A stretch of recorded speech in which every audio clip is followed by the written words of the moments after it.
सम्पूर्णलाई नमस्कार। म राजेश किमदुङ र यहाँ चाहिँ हामीले 1-2 वर्ष अगाडिदेखि नै आवाज उठाइरहेका छौँ। यो छिटो बना भनेर हामीले सडक विभागलाई ध्यानाकर्षण गरिरहेका छौँ, स्थानीय सरकारलाई पनि गराइरहेका छौँ, तर बनाएको छैन। यहाँ बाटो राम्रो छ, एकदम हाई स्पिडमा आउँछ र यहाँ मान्छे चाहिँ एक्सिडेन्ट भए र हिजो पनि 2 जना यो पर बाइक पुगेको रहेछ, यति पर स्पिडमा आएको रहेछ। र म के भन्छु भने यो एक्सिडेन्टबाट बच्नका लागि सरकारले के गर्नुपर्ने, स्थानीय सरकारले के गर्नुपर्ने, सडक विभागले के गर्नुपर्ने, प्रदेश सरकारले के गर्नुपर्ने त्यो गर्नुपर्छ। अब हिजो बेलुका कति बजे यस्तो घटना भएको? ठ्याक्कै 9:30।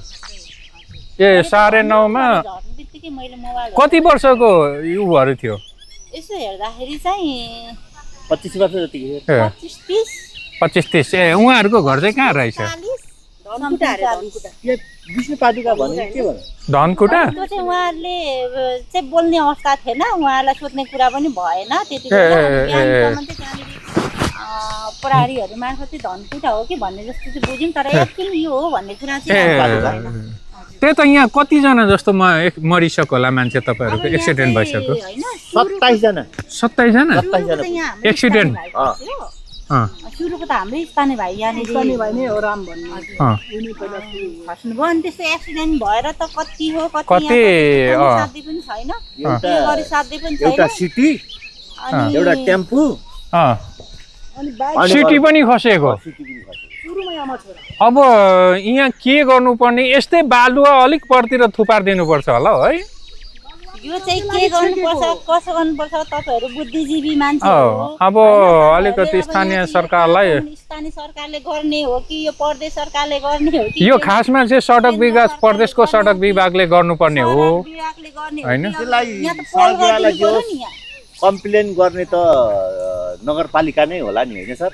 नगरपालिकाले चाहिँ पहल गर्नु पर्यो के? वडाले पहल गर्नु पर्यो, नगरपालिकाले पहल गर्नु पर्यो। फेरि यसरी एकतर्फ मात्रै राखेर रोकिँदैन रहेछ गाडी, अर्कोपट्टि राख्यो भने चाहिँ रोकिने सम्भावना हुने रहेछ। यसरी एकतर्फबाट आउँदा त उता साइडबाट सिधाको सिधै भयो, स्पिडका स्पिड हुँदैन। अब यहाँ ब्यारिङहरू या त यो ढङ्गहरू अलिक यसलाई त्यो गर्नु पर्यो, जिगज्याग टाइपको हुनु पर्यो क्या?